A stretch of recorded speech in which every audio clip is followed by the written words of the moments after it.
Many new breakthrough innovations will go beyond the digitalization revolution. A new form of superstar companies have emerged.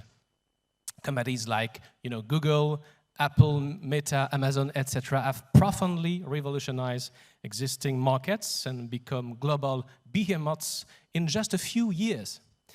So they are reaching a market capitalization similar to or above the annual GDP of an average-size European country. These companies are investing heavily in R&I and in search of the next big innovation. In this context, how are Europeans preparing themselves? What are the key roadblocks that they may face? How can regional, national, and European policies help to remove or mitigate this barrier? This is all this subject that we will be talking about with our 4 panelists, and you may applaud them, please. Birgit Aru, thank you. Consultant on sustainability, hello, and climate policy frameworks at Single Health.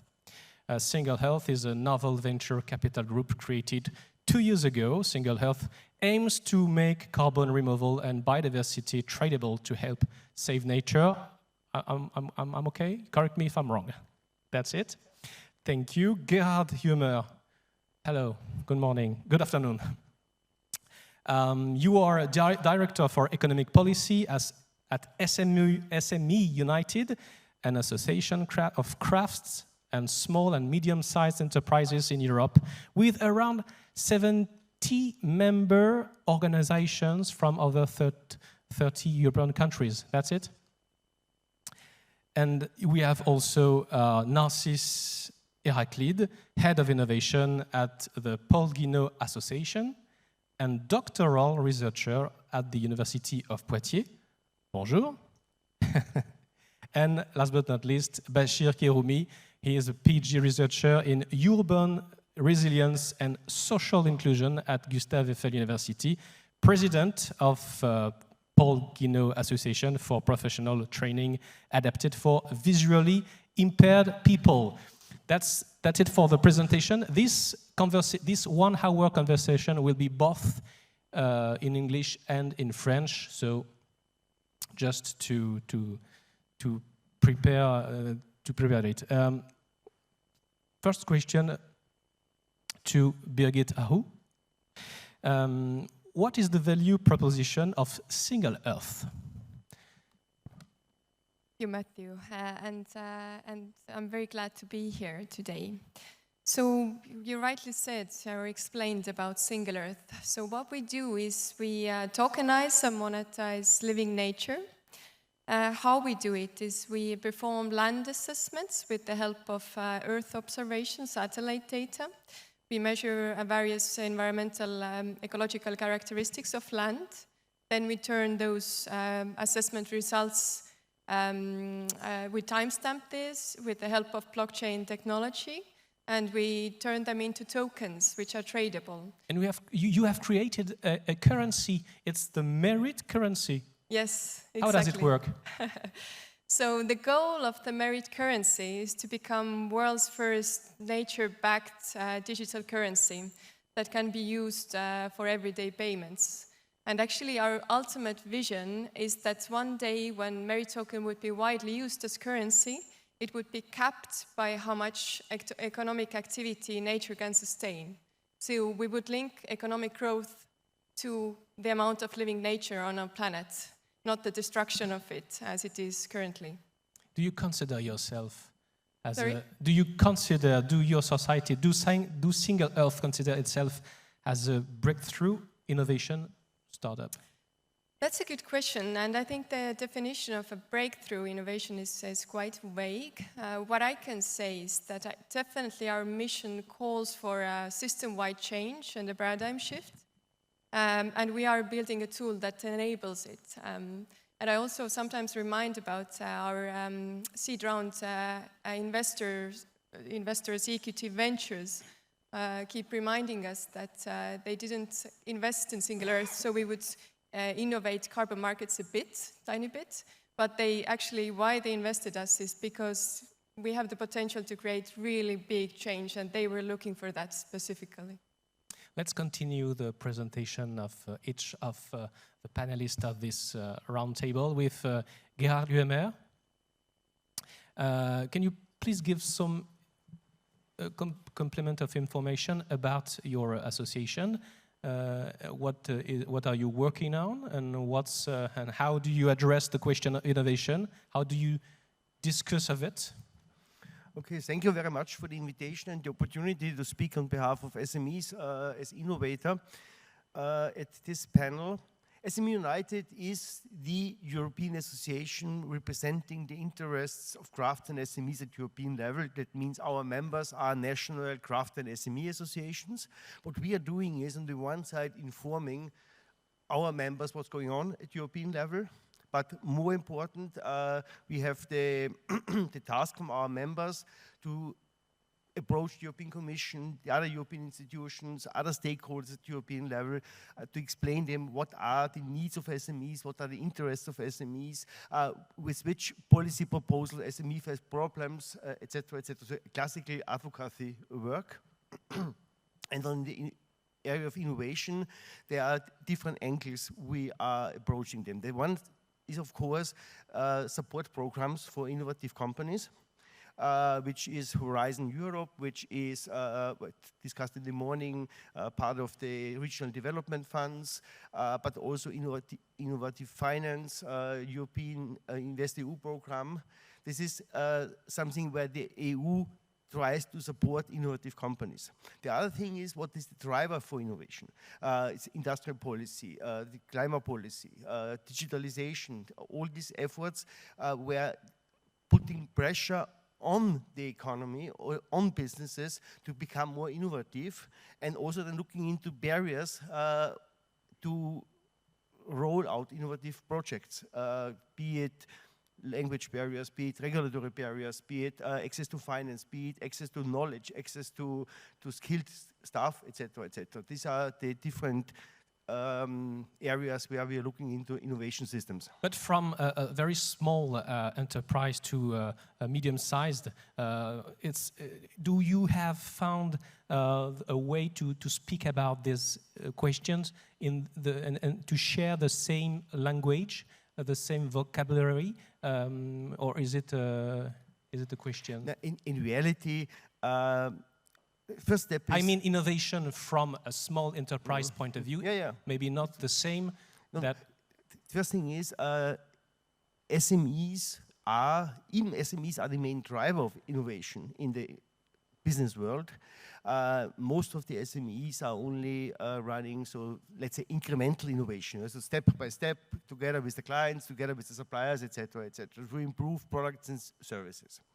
When it comes to innovation systems, of course, what Europe can do is to offer something, but it has to be broken down to the different national or even regional levels, because there is no one size-fit-all solution for Bavaria, for Estonia, for Moravia, and for Finland. So it has to be done in a different way, and they have different challenges, but Europe can provide support to tackle these different challenges. Thank you. We will talk now about another association. I have presented it yet. It's the Paul Guinot Association. And please, Narcis Héraclide, can you please present this association? Hello, everyone. So thank you for being here. So the Paul Guinot Association is a non-profit organization that is aiming at including visually impaired people in the marketplace. So we are working toward inclusion, full inclusion, and we are providing actually professional trainings for visually impaired people. But it's what we do in a daily basis, but we are trying to have a more innovative section in our activities, because we want to change the way we frame disability in society, like in France for now. So It's an old association? sorry. It's an old association? Yeah, it has been created, I think, in 1920. It has 100 years old. Okay. It's quite old, and the goal has always been to include visually impaired people in society, because we firmly believe that people with different capacities are completely able to work, even that conditions are met, so that work environment matches what the person can do. So the person cannot see or cannot completely see, but the person can access information through others' tools, such as vocal synthesis, for instance, or braille tool, and the person can also produce.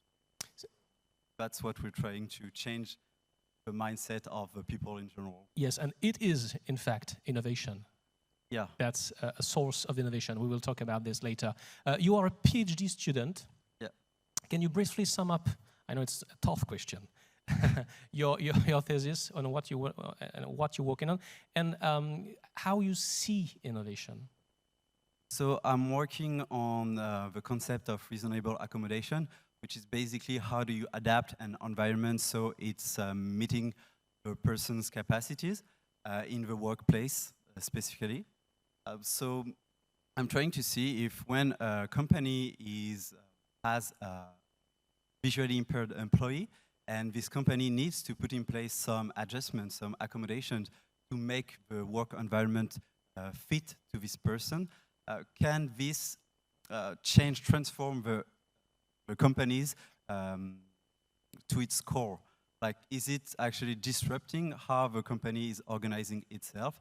Can the company learn from what it's doing for one person and share it to the entire organization? Or is it just a closeted side of the company, and we're more trying just to make the person more or less able to work, but not trying to change how we work as an organization, as a work environment? Thank you. Let's talk about a connected subject, which is universal design. We have Bachir Kerroumi with us. Thank you very, very much for being with us. I will ask my question both in English and in French. How solutions to help disabled people finding a place in society, what's called social inclusion, could be a way to bring disruptive innovations in society? Comment est-ce que le fait d'accompagner des personnes en situation de handicap pour leur permettre de trouver toute leur place dans les structures sociales, pour le dire vite, peut être un levier d'action pour développer, créer de l'innovation, changer la société, pour le dire vite? Vous avez 3 heures. J'avais demandé 5. Non, bonjour à tous. Suffiront. Heureux d'être parmi vous. Alors, pour répondre à votre question, en fait, si on analyse tous les pays dits avancés où les personnes en situation de handicap ont trouvé leur place, c'est des pays qui ont installé l'innovation à tous les niveaux. C'est-à-dire l'innovation d'un point de vue philosophique, c'est-à-dire culturel. C'est changer le regard vis-à-vis des personnes handicapées. L'innovation au niveau culturel, sur le plan de... On fait vivre les gens ensemble pour qu'ils s'apprivoisent et qu'ils apprennent à vivre ensemble et à comprendre la différence. L'innovation scientifique, à savoir installer des chaires de disability studies, des laboratoires pluridisciplinaires qui travaillent sur le handicap. Et donc, ces pays-là sont Scandinavie, Japon, États-Unis et, à moindre mesure, l'Allemagne, le Royaume-Uni. Et donc, voilà, pour répondre à votre question, l'innovation, elle est au cœur de notre vie quotidienne et au cœur de notre projet. Mais simplement, il faut l'installer d'un point de vue politique, c'est-à-dire d'un point de vue de projet collectif pour la société. Par exemple, récemment, on a eu les élections présidentielles en France. Il n'y avait pas de projet politique pour l'inclusion des personnes handicapées. Mais ce n'est pas qu'en France. Il y a plusieurs pays en Europe où il y a beaucoup de retard. Et la question de l'inclusion des personnes en situation la question de l'inclusion des personnes en situation de handicap n'est pas qu'une question qui règle leur situation à eux, c'est une question qui concerne la société dans son ensemble. C'est en cela, pour vous, que c'est un moyen d'action, de changement concret, de changement globaux? Oui, alors je vais encore être plus précis. Très souvent, on fait croire aux gens que l'inclusion des personnes handicapées relève à des solutions techniques. C'est totalement faux. C'est simplement quand on imagine et on discute d'un point de vue philosophique et politique, le fait de dire, voilà, on va vivre ensemble avec des personnes en fauteuil roulant, on va vivre ensemble avec des personnes sourdes, on va vivre ensemble avec quelqu'un d'autiste. Et là, ensuite, on imagine quel type d'organisation on met en place. Et c'est seulement au 3e niveau qu'on fait appel à la technique pour faire les applications technologiques, mécaniques, architecturales, etc. Il ne faut surtout pas confier le destin et le projet qui permet aux gens de vivre ensemble aux techniciens au départ. C'est une erreur. C'est pas d'abord une question technique. It's not a technical question. C'est les citoyens qui doivent décider, et les citoyens d'un point de vue politique. Let's talk about the current challenges that we have to address as far as seizing the opportunities of breakthrough innovation are concerned. And from your point of view, your innovator point of view, Mrs. Aru, do European innovators like Single Earth have difficulties to find the huge fundings that they need? Is it something complex? So about from your experience, of course. Yeah. So with our experience with funding, it's the first very critical funding came from local incubators and programs like EIT Climate Kick. That was actually crucial for us to turn the idea into a concrete business plan. And after that, we raised pre-seed and seed round funding thanks to private equity funds, Nordic ones that are also culturally close to us. Last year, the seed round funding was $7.9 million into what we do. And generally, overall, finding funding is always complex. But in our case, it wasn't too complex either, in a way that we definitely felt interest of the funds to invest in novel solutions that bring environmental impact. And the multiplicity of types of fundings in Europe, is it an asset or a source of problem? That's a good question. I think it's, I would say it's rather an asset, or it's positive that you have different sources. We have not tapped very much into the public funding. We have private funding, but for the new round, I think we're looking around more widely as well. Would you say that money is the first question that we have to address when we create innovation, or is it not the principal question that we have to solve when we are in a breakthrough innovation perspective? Or is it a question of staff, or of a mutual understanding? I mean, the capacity to be clear when you present the project to partners. What is the main point? I think I would say money is definitely an enabler, but you first of all need to have a very good idea and a very good solution, whether it's a technical innovation or societal innovation, that you can scale, and you have to scale smartly. So it's not only enough to have a good idea, you need to have a capacity to also bring this to life, and there is where the money is definitely an enabler. Just a question, it's not a prepared question, but this morning we discussed about EU missions. Do you have a point of view on these new tools created by the European Commission on, 5 big domains? What's your innovator point of view on this tool? I must say I'm not that familiar with the missions, because I don't think we we actually fall into under those categories open right now. I know the climate one is focused much on cities, for example. But overall, what I know is that it's they also include like people who have practical experience, and they have expert groups, and they really try to take from practical experience and try to make it more close to innovators, those programs and the rules there. Gerhard, you are creating in Europe something like a new Silicon Valley.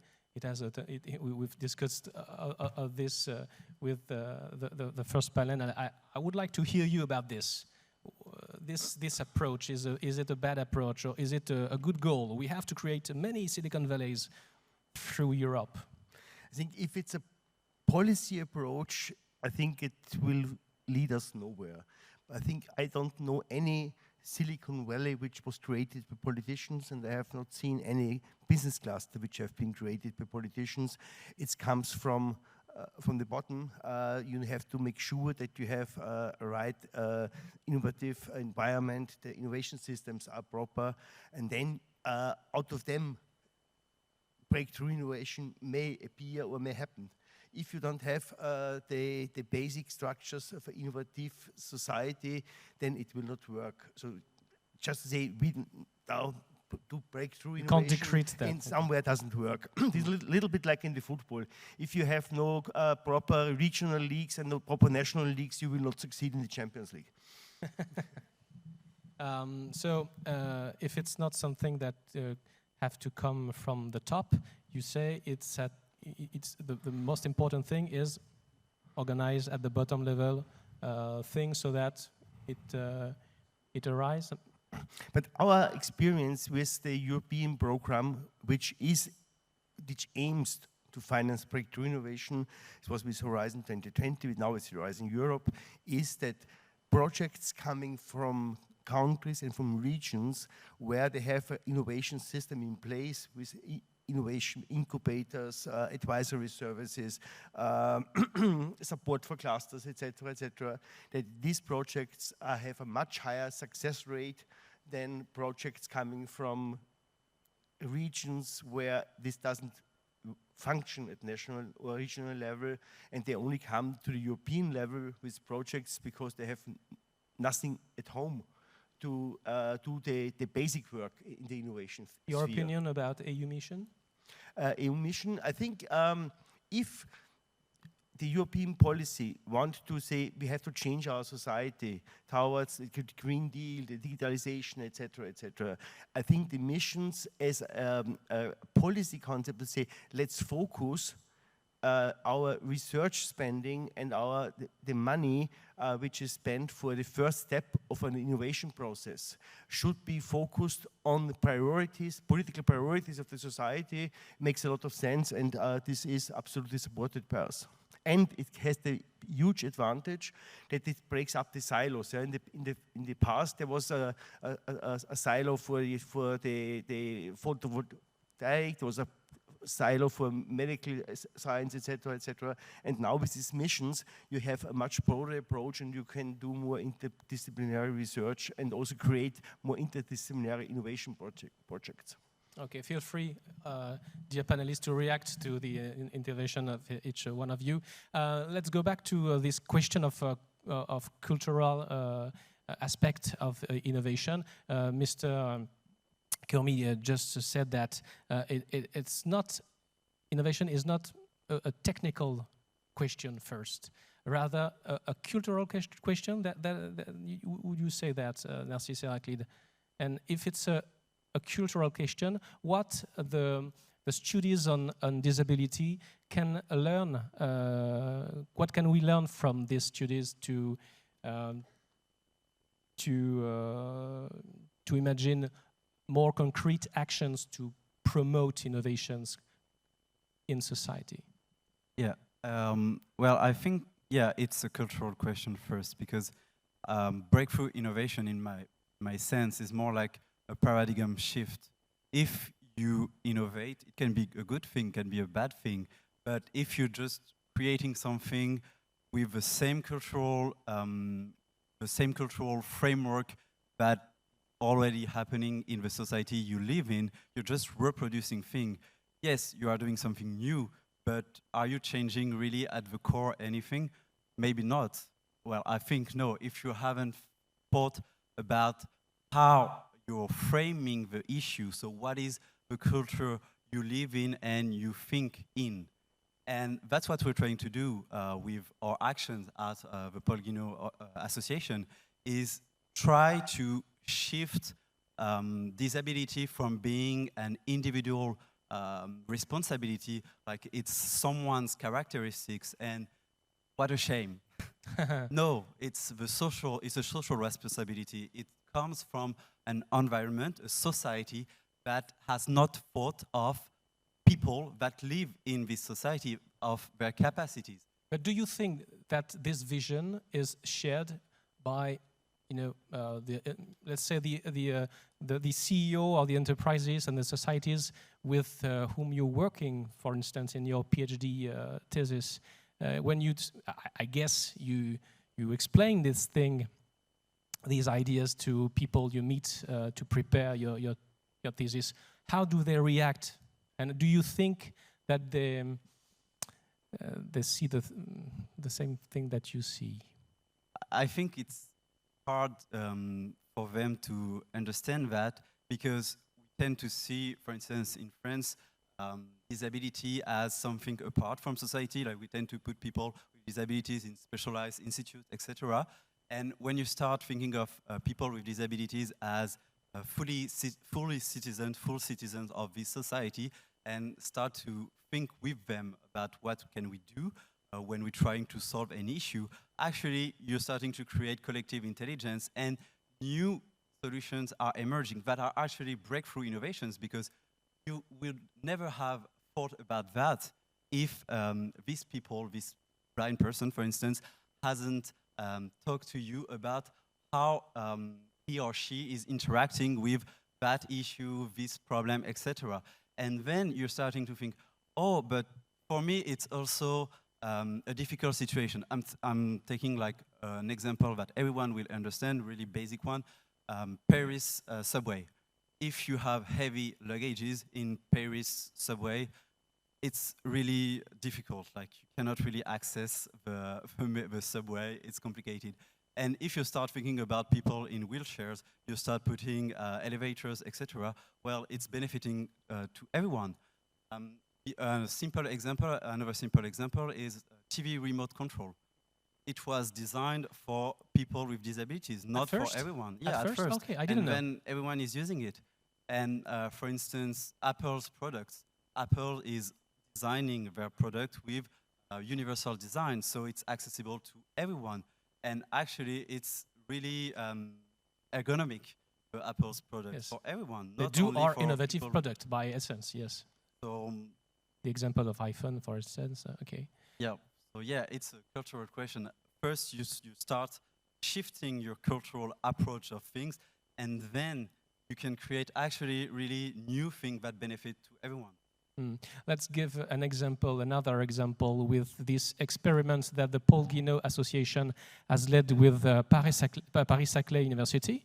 Monsieur Bachir Kerroumi, est-ce qu'on peut dire un mot de cette expérience qui a été lancée il y a 5 ans? This experiment was launched 5 years ago, and ça a impliqué des étudiants en kinésithérapie en situation de... Alors, ce sont des étudiants qui sont malvoyants, c'est ça? Racontez-nous un tout petit peu. Alors, juste pour expliquer la situation, c'est que la France a signé en 2015 la Convention, Convention internationale des droits des personnes handicapées, donc de l'ONU.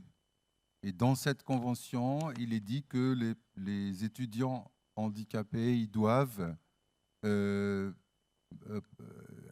être éduqués, apprendre avec des étudiants dits valides. Et donc c'est un droit. Et comme en France, les étudiants handicapés étaient souvent dans des établissements spécialisés, donc il fallait innover pour permettre à ces étudiants handicapés d'aller à l'université comme tout le monde. Nous, on a signé une convention de partenariat avec l'université de Saclay sur la filière de kinésithérapeute. Donc nos étudiants font 80% de cours chez nous, pour l'institution spécialisée, et 20% dans l'université, ce qui leur permet de passer un deuxième diplôme. Au départ, ils passent le diplôme de kinésithérapeute du ministère de la Santé, mais grâce au partenariat avec l'Université Saclay, ils peuvent passer le Master 1 universitaire, comme tous les autres étudiants. Et donc ça, c'est une innovation. Nous sommes les seuls en France à l'avoir entamée. Alors, c'est intéressant. Ça fait bouger les lignes. Does it change things? Est-ce que ça, mentalement, j'ai envie de dire, est-ce que ça inspire? Est-ce que d'autres structures voudraient faire la même chose? Est-ce que Alors, ça inspire, mais ça fait peur. Ça inspire parce que, de toute façon, dans 10, 20 ans ou 30 ans, il faut que les étudiants handicapés se forment à l'université. Et donc, ça veut dire la disparition des entreprises, des associations spécialisées. C'est à espérer. Et oui, donc ça fait peur. Donc, il y a des associations, elles ne veulent pas de ce changement parce qu'elles risquent de disparaître. Or, s'il y a une politique nationale, voire européenne, d'innovation qui permet à ces associations, ces structures, de devenir des structures accompagnatrices, elles ne disparaîtront pas.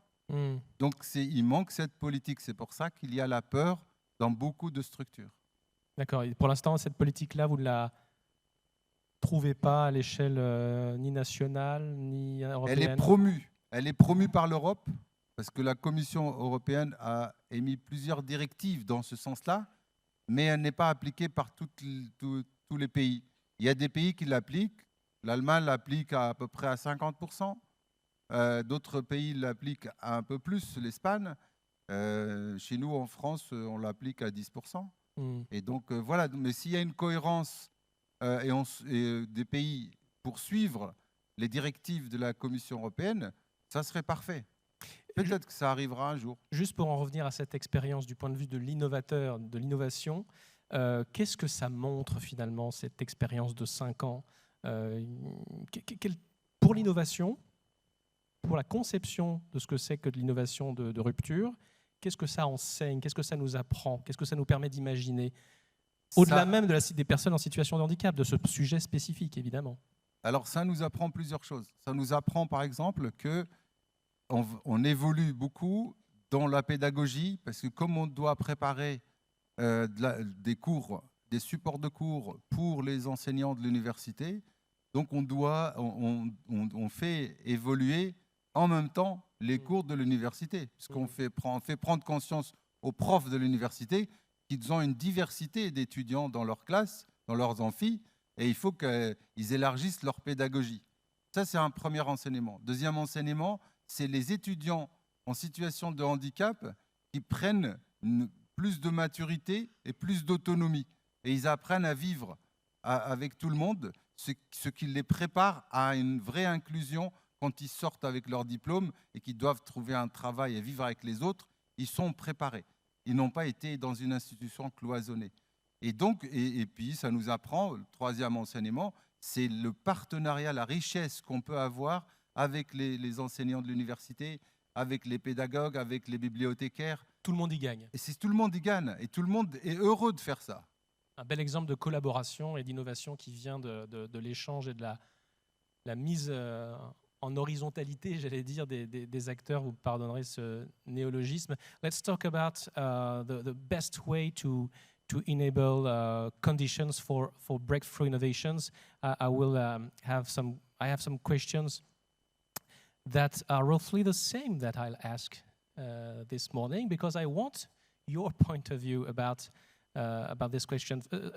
Mrs. Aru, for a startup like Single Earth, how do you consider regulation? Let's talk about regulation. Is it for you and for startuppers and breakthrough innovators a limitation, even a threat to business, or is it a necessity, a tool, something on which you can work and build something? How do you? Thank you for this very important question, and I'll take my time here, if you allow me. I think a regulation and policy can definitely be an enabler, but it can also set limitations to innovation, that's clear. It has to be done in a smart way by the regulators. As Single Earth, we are exposed on one hand to the environmental and climate regulation and policies, and there we're very much driven about ambitious targets like climate neutrality 2050, also hoping for higher standards for biodiversity, also companies reporting. So we very much drive on that. The Commission will propose rules for carbon removal certification this year, and we are also contributing to this process. And there what we see, we have very practical asks. For example, we are very much harnessing Earth observation, satellite data to improve land assessments accuracy, and we very much hope and this regulation will be open to such innovative methods and solutions and data use. And more practically also, we hope this regulation will enable and encourage the integration of digital tools, such as blockchain technology, which has a lot of potential. And we would use that, for example, to timestamp the land assessments. And that can bring a lot of transparency to carbon market transactions, for example. Then on the other hand, we are also exposed to crypto asset, kind of non-existing regulation. This is a bit of a wild, wild west at the moment. There are no harmonized rules within EU, but neither globally. But there is a regulation, what's called MiCA regulation, markets in crypto assets, that's currently being negotiated. And we see two things. We very much, because currently when there's lack of regulation in that field, that creates uncertainty for us. And also ultimately costs in entering new markets. Very practical example, we have a crypto asset service provider license in Estonia. But with that license, and we worked hard to get that, it's not easy job. The rules in Estonia are very tough. But with that license, when we want to go to France, for example, and market to French people in French language, we were not able to do that. We have to apply with the local regulations, which vary in every country. So what we're hoping for this European regulation is to have some more harmonized rules that would kind of facilitate our operations. But also, I think what's important, we see immense potential in the blockchain technology, but it's true that in the crypto world, there have been some misuses. And we see that perhaps this kind of European-wide regulation can bring trust into that field. That would also benefit us very much, because we are entering this place, and I think we're one of the kind of the positive examples, how you can use blockchain technology in a way that it creates environmental impact. As far as this, just a question for you in a few seconds, but as far as disability is concerned, do you think we lack of regulation, or we have too much regulation and law, but they are not well done, coordinate? Your opinion, both of you, Monsieur Kerroumi and Monsieur Héraclide. Too much or not enough? Est-ce qu'il y a trop de... est-ce qu'il y a une insuffisance? Tout à l'heure, vous parliez de choix politiques, de perspectives politiques sur les sujets du handicap. Qu'en est-il des aspects de réglementation? Est-ce qu'il y a ce qu'il faut? Est-ce que l'arsenal est cohérent? Est-ce qu'il est insuffisant? Est-ce qu'au contraire, Je suis désolé, mais comme l'acoustique est très très mauvaise, vous n'avez pas entendu ma question. En fait, je ne comprends pas complètement. Il y a un mot sur deux. D'accord. Est-ce que vous avez l'impression qu'en ce qui concerne la question du handicap, il y a suffisamment d'outils législatifs, il y a suffisamment de réglementations, de décrets? Et si oui, est-ce que c'est suffisamment bien coordonné, ou est-ce qu'il y a des choses sur lesquelles, par exemple, on n'a pas encore légiféré, où il n'y a pas encore de décret? C'est des gros trous dans la raquette qui empêchent d'avancer dans l'innovation sur les sujets du handicap. Alors, en fait, c'est une question fondamentale. En fait, on a plein de lois en France, on a des directives pour l'Europe, on a des budgets et des programmes pour financer, mais on n'a pas de politique. Et on n'a pas de programme politique, c'est-à-dire l'ambition de citoyens, un programme élaboré avec un point de vue, avec une philosophie. On appelle ça un dessin. Là, on ne l'a pas. Comme on n'a pas ça, ben, tout l'argent qu'on met, en fait, c'est juste tiroir-caisse. Par exemple, je vous donne tous les programmes depuis 30 ans financés par la Commission européenne. C'est un tiroir-caisse qui fait du saupoudrage sur des projets plus ou moins réels, plus ou moins opérationnels. Et si on fait le bilan depuis 30 ans, en fait, ça n'a servi à rien. Ça a juste permis à des structures de survivre parce qu'elles ont moins de financement local, etc. Donc nous n'avons pas de perspective politique, de programme politique, d'ambition politique et qui permet d'avoir une cohérence et puis travailler en transversalité. Parce que le handicap, c'est une thématique qui touche l'économie, la sociologie, l'urbanisme, la technologie, le numérique, c'est pluridisciplinaire etc. par essence. Mais il faut travailler en convergence. Un peu comme l'écologie. Exactement.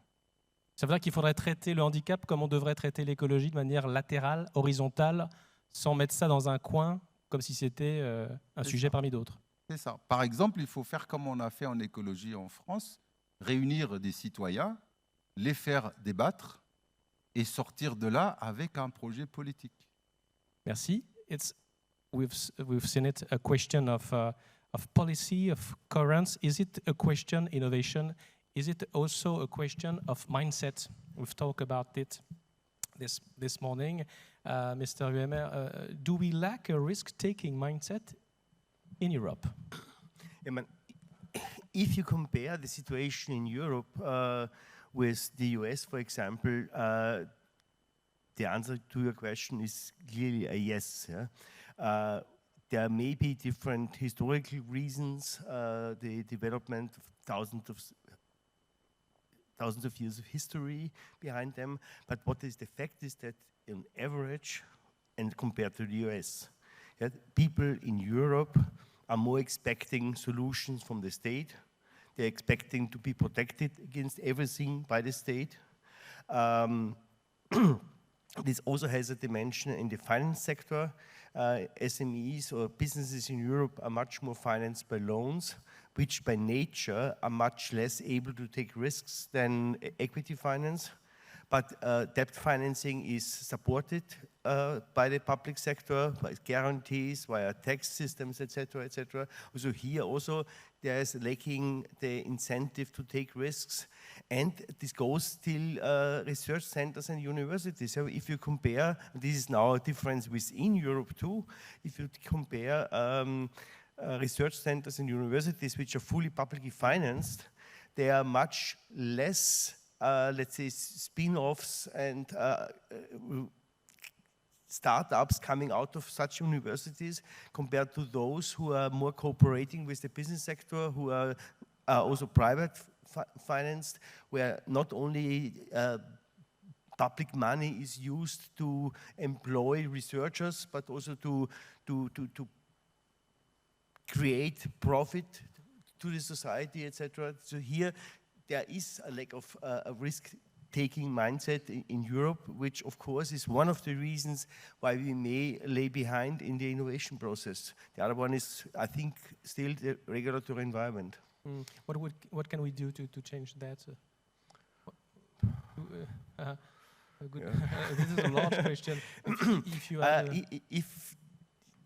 if you can do what you want. So the problem is if politicians trying to change this mindset, they may not be able to win the next election. Okay. I would like to, maybe you have, Mrs. Aru, maybe you have, I saw you take some note. It was maybe in reaction of what we've just discussed about mindset. A reaction maybe of on this. To say that I very much align with what you were saying, and I know that. I think, especially when you mentioned equity funding, you're more prone for risks, or you're more free to take risks than I think That's definitely true. This is what we see, and this is what we are encouraged to do by our investors, to try something that hasn't been done before, just go crazy.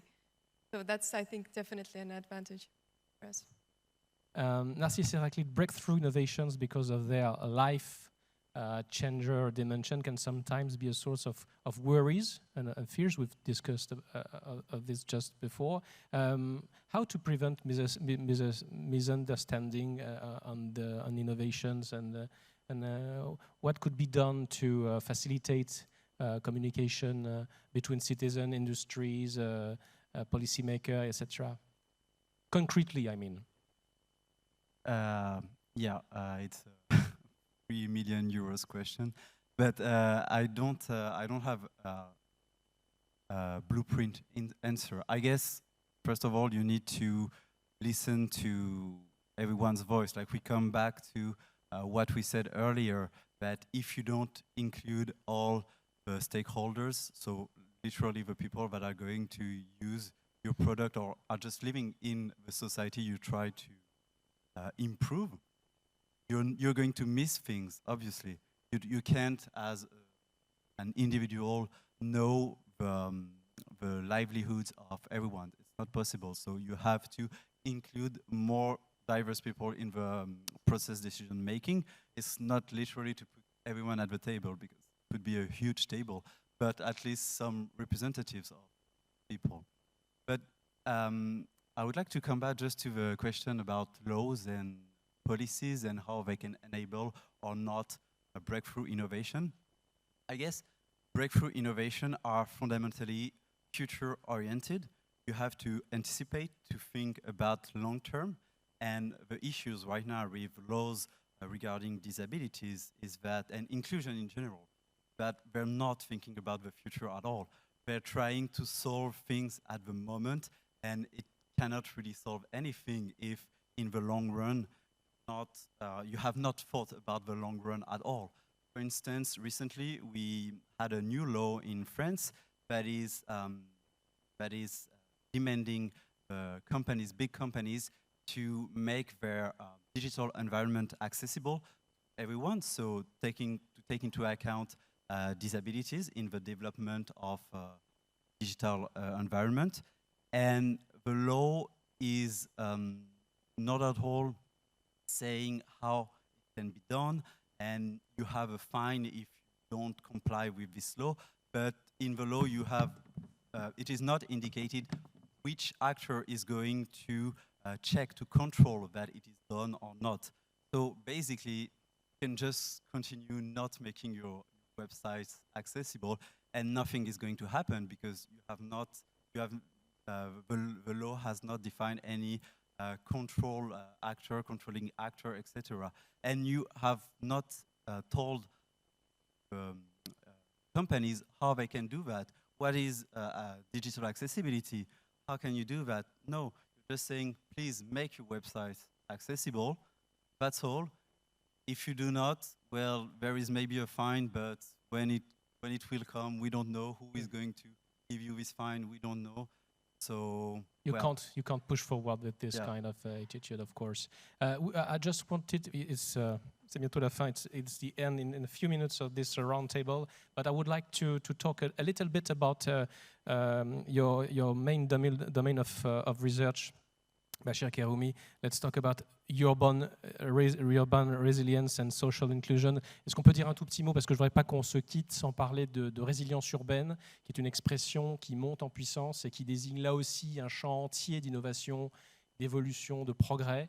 Qu'est-ce qu'on peut tirer comme enseignement également de ces champs de recherche en ce qui concerne les innovations qui se testent aujourd'hui, alors peut-être plus aux États-Unis, je ne sais pas, sur l'innovation? Avec l'acoustique, j'ai du mal à tout entendre. D'accord, alors je recommence. Oui.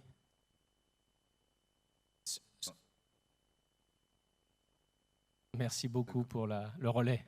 Là, franchement, pour les responsables de ce local, il faut travailler sur l'acoustique. Hein. Voilà, on a un sujet de disabilité et d'innovation ici aussi. Ça, en fait.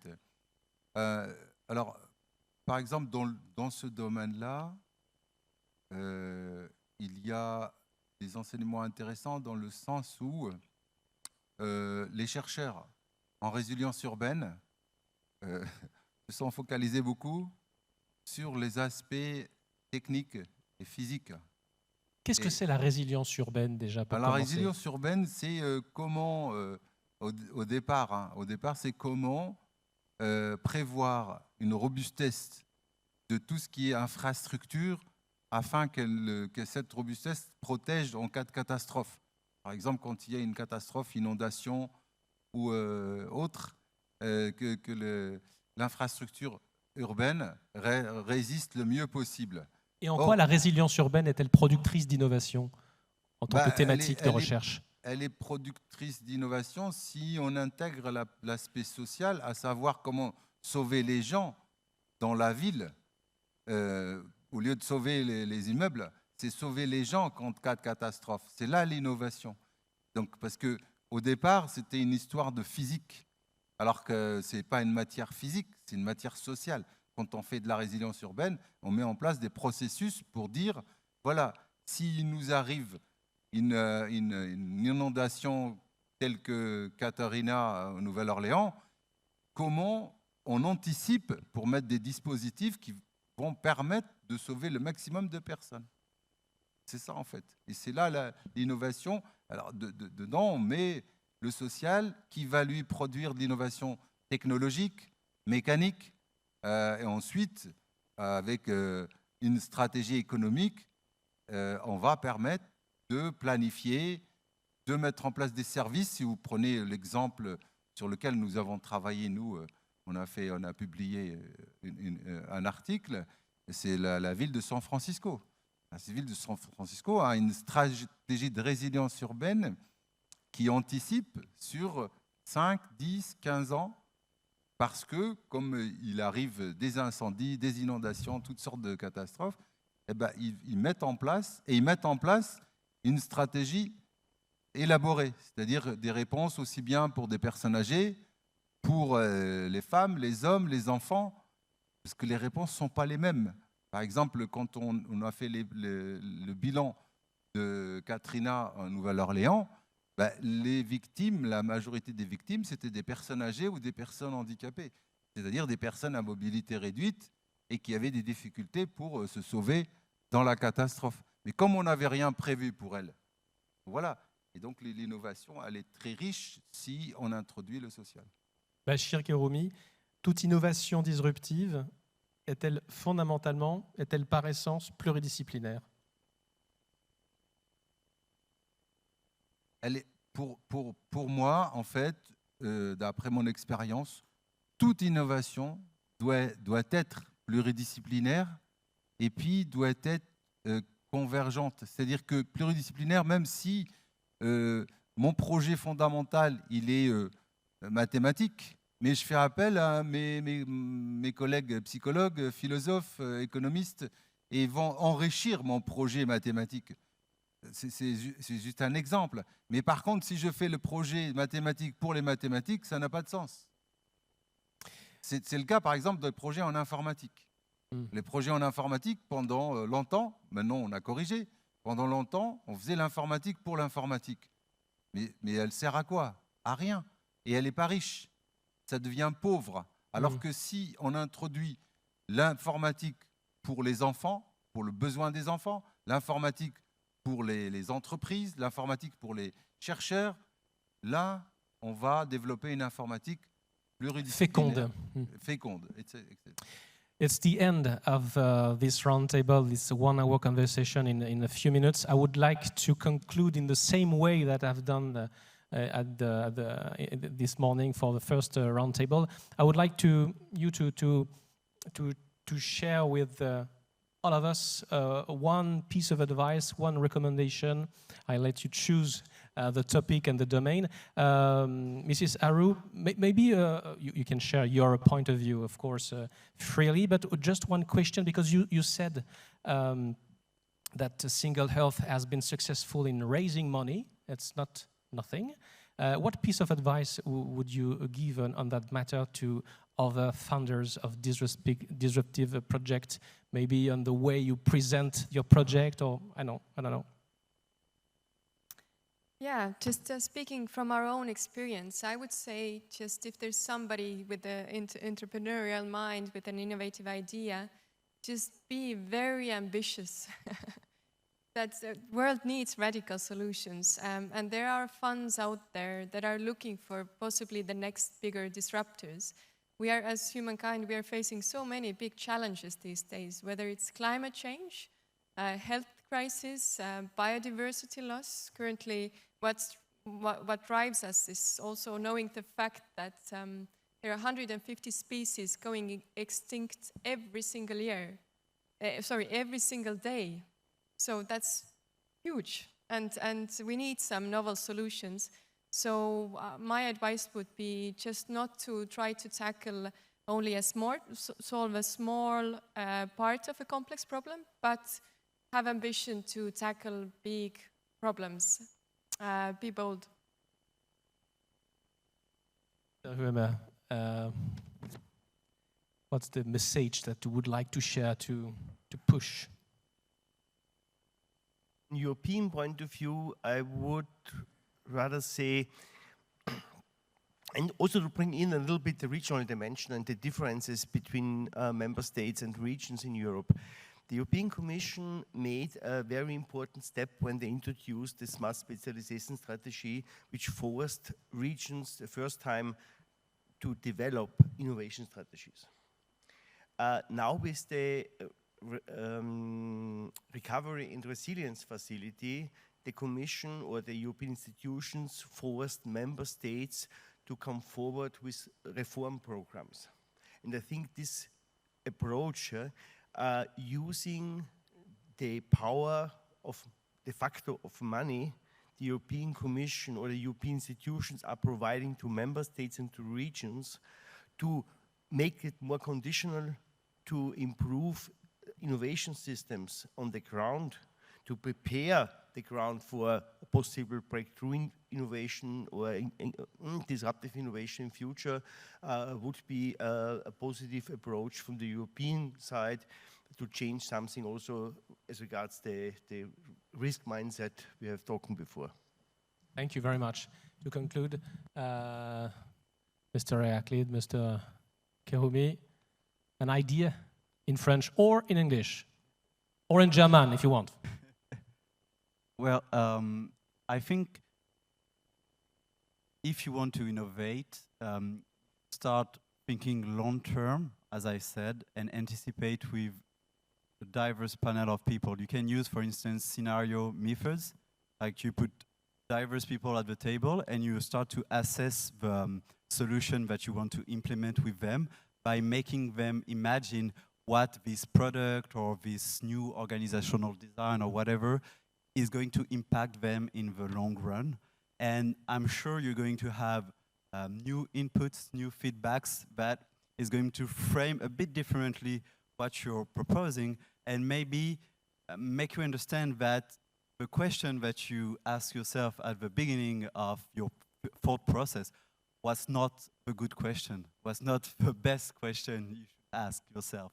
And I think participative process and anticipation process, so scenario methods, etc., are a good way to start, at least. Monsieur Kerroumi, le mot de la fin, un conseil, une idée, un coup de gueule, pourquoi pas, pour terminer cette table ronde en ce qui concerne la façon dont on peut accélérer l'innovation, la rendre pérenne surtout. Le mot de la fin, comme je suis dans un lieu universitaire où il y a des enseignants et des chercheurs, je souhaiterais que le ministère de l'Enseignement supérieur et de la Recherche sensibilise davantage les chercheurs et les enseignants pour qu'ils travaillent sur la thématique du handicap, valorise cette image parce qu'il y a des chercheurs qui aimeraient bien travailler dans ce domaine, mais ils ont peur d'avoir après collé à leur dos l'image du handicap, et du coup ça les fait fuir. Et d'autre part, donner une perspective, vraiment une perspective de ce qu'on appelle la société inclusive, Par exemple, dans les laboratoires, il pourrait y avoir des projets liés à l'inclusion des enfants handicapés. Dans les laboratoires, par exemple, numériques, actuellement, on a des problèmes d'accès aux applications numériques. Ça donnerait une richesse au laboratoire. Mais pour moi, si on veut vraiment avancer, il faut que les chercheurs et les enseignants et aussi les structures, les associations de militants de personnes handicapées travaillent ensemble et peut-être même influencent les gouvernements pour qu'ils avancent plus vite que ça. Merci. Merci à vous quatre. Thank you to all of you. It was very interesting to hear you. This is the end of this conversation, and you can please applaud this fantastic panel.